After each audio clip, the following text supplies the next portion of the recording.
Students, मैं सचिन दक्ष आप सभी का स्वागत करता हूं इस एक्सेल के कोर्स में।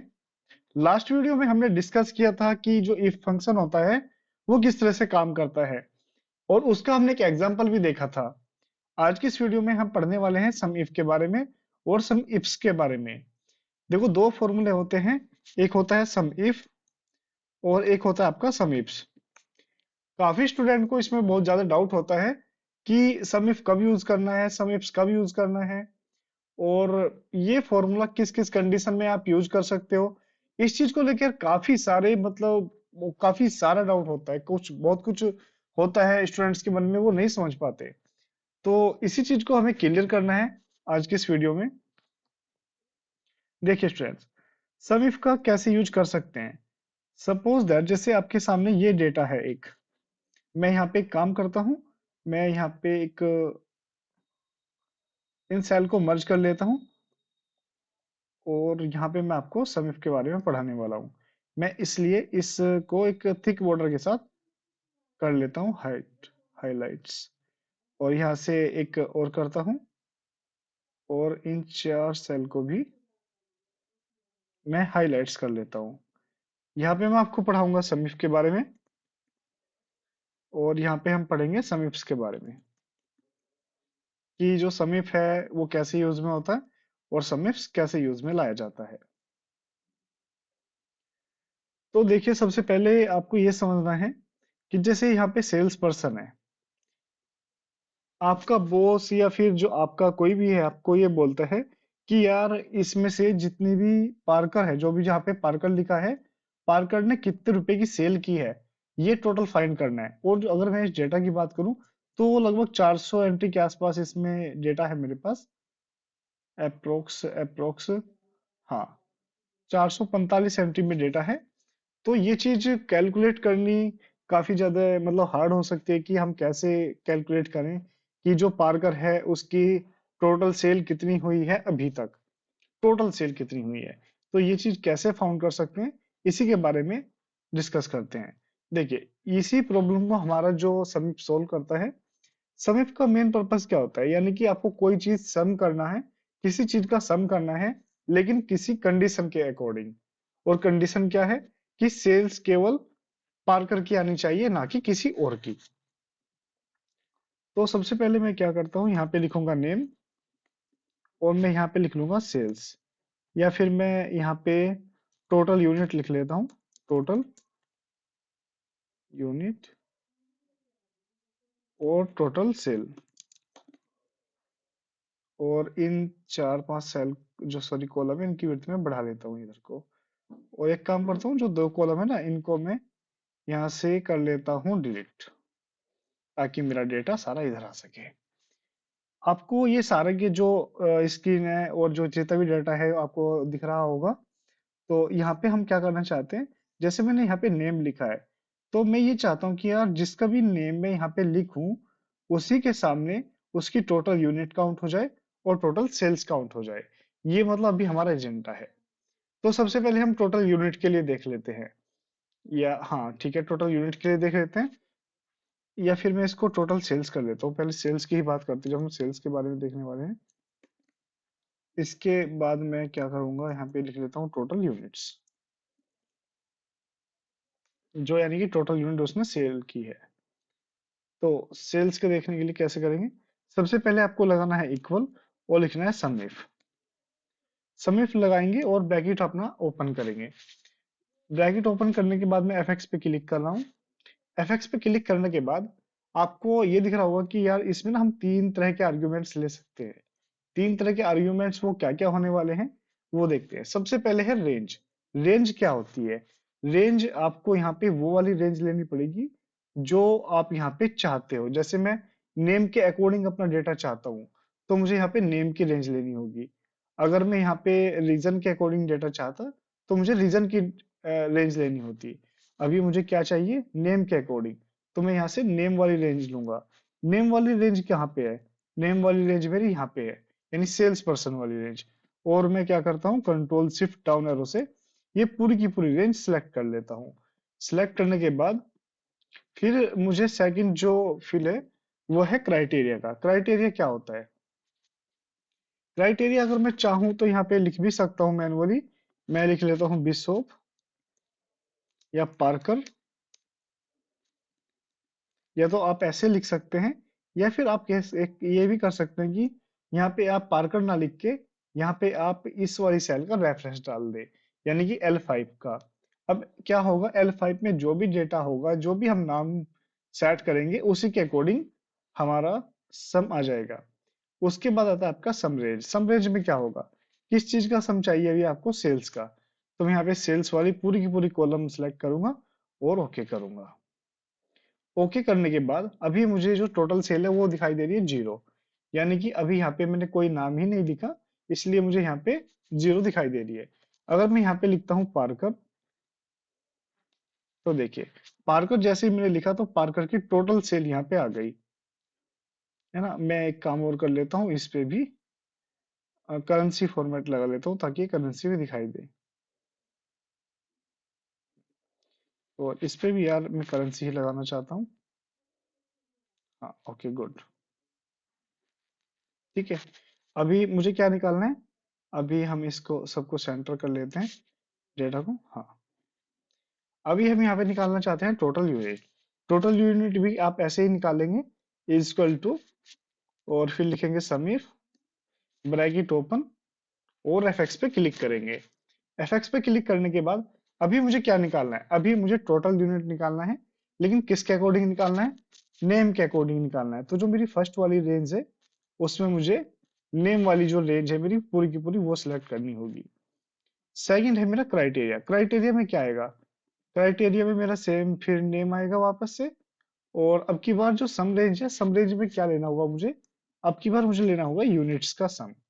यानी कि मैं ये जानना चाहता हूँ कि टोटल नंबर ऑफ यूनिट्स कितनी सेल हुई है। तो इस वाली कॉलम को मैं सिलेक्ट करूंगा और ओके पे क्लिक करूंगा। देखिए जैसे मैंने ओके पे क्लिक किया, तो पार्कर ने इतने रुपए की मेरी सेल की है, 7,60,122 रुपए की। और टोटल जो यूनिट सेल की है, 5,54,520 यूनिट इसने सेल की है। अगर मैं यहाँ पे पार्कर की जगह ली का नाम लिखूं, तो देखिए ली का डेटा अपने आप से चेंज हो गया। तो हम ये वाला फॉर्मूला यूज कर सकते हैं। अगर तुम ये फॉर्मूला यूज नहीं करोगे तो यार आपको मैनुअली काउंट करना पड़ेगा, सब चीजें मैनुअली टोटल करना होगा। और जो ये मतलब टास्क है, ये आपके लिए काफी मुश्किल हो सकता है, इसलिए समीफ का यूज किया जा सकता है। इसके बाद जो नेक्स्ट फॉर्मूला आता है वो आता है आपका समीप्स का। समीप्स कैसे काम करता है, मैं यही यहाँ पे ऐसे भी लिखूं, यहाँ पे लिखूंगा मैं नेम। नेम के बाद मैं लिखूंगा यहाँ पे ईयर। ईयर के बाद अगर मैं चाहूँ तो यहाँ पे सेल्स लिख सकता हूँ। और यहाँ पे मैं लिखना चाहता हूँ टोटल यूनिट्स। देखो यार, अभी हमने एक बात समझी कि जो समीप है इसमें सिंगल क्राइटेरिया था। सिंगल क्राइटेरिया का क्या मतलब है, यहाँ पे केवल हम नेम नेम के अकॉर्डिंग निकाल रहे हैं। लेकिन अगर ये हो कि आपको ईयर के अकॉर्डिंग निकालना है, ईयर के अकॉर्डिंग मतलब कि 2012 में या 2013 के अंदर उसने कितनी सेल्स की है, मतलब किस पर्सन ने 2013 के अंदर कितनी सेल की, है ना। इस तरह से आपको निकालना चाहते हो, या फिर आप ये चाहते हो कि यार यहाँ पे आपका टाइप आ जाए या फिर रीजन आ जाए, रीजन आ जाए यहाँ पे आपका आ जाए टोटल सेल। मतलब इस तरह से आप किसी भी तरह से आप लिख सकते हो। आप ये चाहते हो कि किसी भी पर्सन का नेम, जैसे ली ने 2013 या 2014 के अंदर और वेस्टर्न के अंदर कितनी सेल की, आप इस तरह से काउंट करना चाहते हो, तो आप ऐसे भी कर सकते हो। मतलब जब आपके क्राइटेरिया है एक से ज्यादा हो जाए, तो हम उस केस में भी कर सकते हैं। उसके लिए मुझे क्या निकालना है? देखो मुझे निकालनी है टोटल सेल, कि मेरी टोटल सेल कितनी हुई है। तो सबसे पहले आप लगाएंगे इक्वल टू समीप। समीप्स लिखेंगे, समीप्स लिखने के बाद आप एफएक्स पे क्लिक करेंगे। जैसे ही आप समीप पे सॉरी समीप्स पे जाएंगे, तो यहाँ से आपको पूछेगा कि आपको क्या काउंट करना है। मुझे इसका सम लेना है और मैं करूंगा ओके। जैसे ही मैं ओके करूंगा, नहीं यार, मेरा फॉर्मूला शायद गलत होगा। इक्वल टू समीप्स एफ एक्स। हाँ अब सही है। मैंने शायद कुछ गलत कर दिया था वहां पे ना। तो मैंने क्या किया, इक्वल टू समीप्स लिखा और एफ एक्स पे क्लिक किया। अभी सबसे पहले मुझसे बोल रहा है कि आप सम की रेंज बताओ, सम की रेंज कहाँ पे लिखी है। सम मुझे किस चीज का निकालना है, मुझे सेल्स का सम निकालना है। तो मैं अपनी सेल्स वाली जो पूरी वो है कॉलम वो सिलेक्ट कर लूंगा। फिर मुझे सेकंड पे बोल रहा है आप क्राइटेरिया रेंज वन बताओ। जो मतलब आपको पहला क्राइटेरिया है आपको उसकी रेंज बतानी है। पहला क्राइटेरिया मेरा क्या है, पहला क्राइटेरिया है मेरा नेम। जो यहाँ पे नेम लिखा है, तो मैं यहाँ से क्या करूंगा, अपने नेम वाली पूरी की पूरी रेंज सेलेक्ट कर लूंगा। उसके बाद ये बोल रहा है कि आपको क्राइटेरिया नंबर वन बताना है। अभी हमने क्राइटेरिया रेंज वन सेलेक्ट की थी यहाँ पे। अभी मुझे क्राइटेरिया वन बता रहा है। तो क्राइटेरिया वन मेरा कहाँ पे लिखा जाएगा, नेम के नीचे लिखा जाएगा। उसके बाद फिर बोला कि क्राइटेरिया रेंज टू बताओ, यानी कि दूसरा जो क्राइटेरिया होगा उसकी रेंज बताओ। उसकी रेंज मेरी कहाँ पे है, उसकी रेंज मेरी ईयर वाली रेंज है पूरी की पूरी। तो मैं ईयर वाली रेंज सेलेक्ट कर ली। इसके बाद जो क्राइटेरिया टू है, क्राइटेरिया टू कहाँ पे होगा, क्राइटेरिया टू मेरा यहाँ पे लिखा होगा, है ना। इसके बाद जैसे ही मैं थोड़ा सा स्क्रॉल डाउन करूंगा, एक सेकेंड यार, बहुत ज्यादा क्राइटेरिया आ गए यहाँ पे। हाँ, मुझे एक पॉइंट नीचे करना होगा बस। अभी जो क्राइटेरिया थ्री है, क्राइटेरिया जो सॉरी क्राइटेरिया थ्री की जो रेंज है वो कौन सी है, वो रीजन वाली है। तो मैं यहाँ से रीजन वाली सिलेक्ट करूंगा और यहाँ से मैं अपना क्राइटेरिया नंबर थ्री सिलेक्ट करूंगा। देखो यार, मैं जानता हूँ ये थोड़ा सा ट्रिकी, मतलब ट्रिकी हो चुका है, थोड़ा सा और क्रिटिकल भी हो चुका है। मैं इसे ओके करूंगा। तो मेरा यहाँ पे फॉर्मूला लग चुका है, ये मेरा फॉर्मूला लगाया है मैंने। अगर मैं यहाँ पे अभी किसी का नाम लिखता हूँ, जैसे मैं ली लिखा और मैं चाहता हूँ कि 2014 के अंदर सेल्स बताए और रीजन हो उसका वेस्ट। ये नहीं आया यार, पार्कर का भी नहीं आया क्या, बिशॉप का आएगा। हाँ बिशॉप का आ रहा है।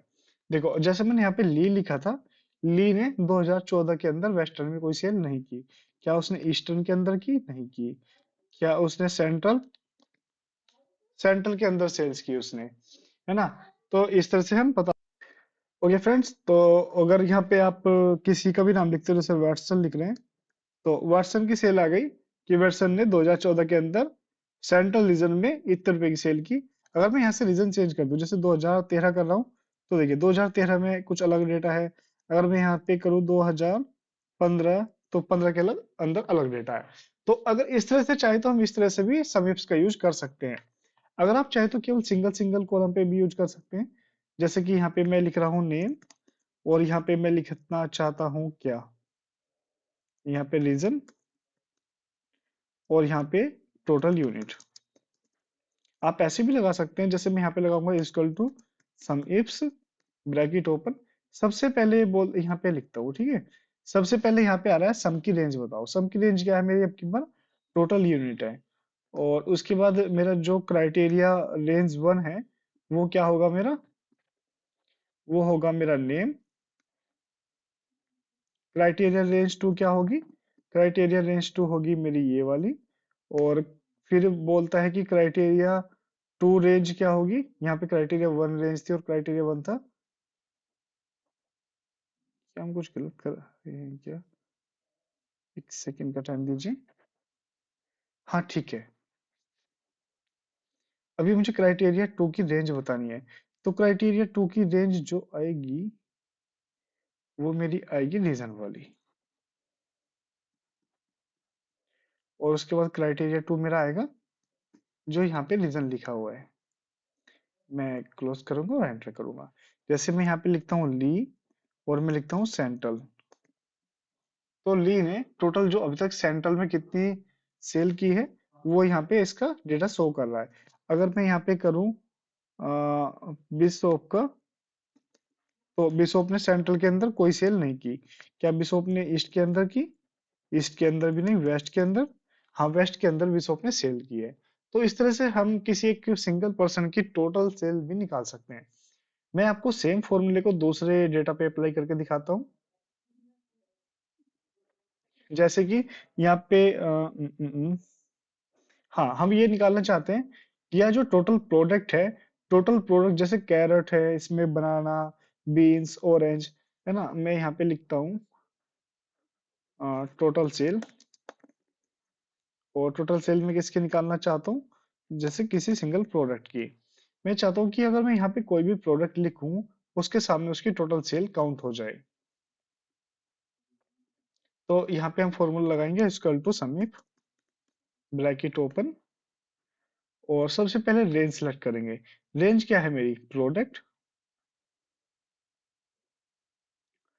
इसके बाद क्राइटेरिया क्या है, क्राइटेरिया में मैं यहाँ पे सिलेक्ट करूंगा, और मुझे क्या चाहिए, टोटल सेल, और एंटर। देखो जैसे मैं यहाँ पे लिखता हूँ बनाना, तो बनाना की मुझे टोटल सेल मिल जाएगी। अगर मैं यहाँ पे लिखूंगा एप्पल, तो एप्पल की टोटल सेल, या फिर ब्रोकली,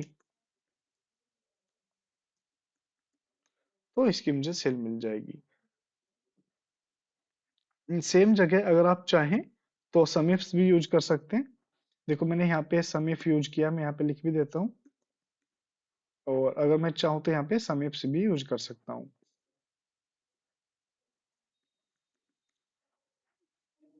मैं यहाँ पे लिखूंगा प्रोडक्ट, और मैं यहाँ पे लिखूंगा कैटेगरी, और यहाँ पे हम लिख सकते हैं अमाउंट। तो मैं लिखता हूँ इक्वल टू समीप्स। सबसे पहले सेम की रेंज बतानी है। सम की रेंज कितनी आएगी मेरी, ये वाली जो टोटल सेल वाली है। उसके बाद आएगी criteria range one. Criteria range one क्या है, प्रोडक्ट वाली रेंज। और जो क्राइटेरिया रहेगा मेरा अब की बार प्रोडक्ट रहेगा। और क्या बोलते हैं, जो मेरा क्राइटेरिया रेंज टू रहेगी वो क्या रहेगी, कैटेगरी। और इस केस में मेरा क्राइटेरिया टू क्या रहेगा, कैटेगरी के नीचे वाला। अगर मैं यहाँ पे लिखता हूँ कि ऑरेंज जो कि फ्रूट कैटेगरी के अंदर आता है, उसकी टोटल सेल कितनी है, उसकी है 5866 रुपए। तो अगर इस तरह से आप चाहें तो सम इफ और सम इफ से दोनों यूज कर सकते हैं। और मैंने आपको दो डेटा पे दोनों डिफरेंट डिफरेंट फॉर्मूला को यूज करके दिखाए। आई होप आपको ये चीजें काफी ज्यादा समझ में आई होंगी। दोस्तों जो इनकी प्रैक्टिस है, मैं आपको प्रैक्टिस ऐड भी कराऊंगा। तो उसके अंदर मैं आपको बताऊंगा कि कैसे कैसे हम और इन फॉर्मूला को किस तरह से यूज कर सकते हैं। तो thank you for watching this video, मिलते हैं नेक्स्ट वीडियो।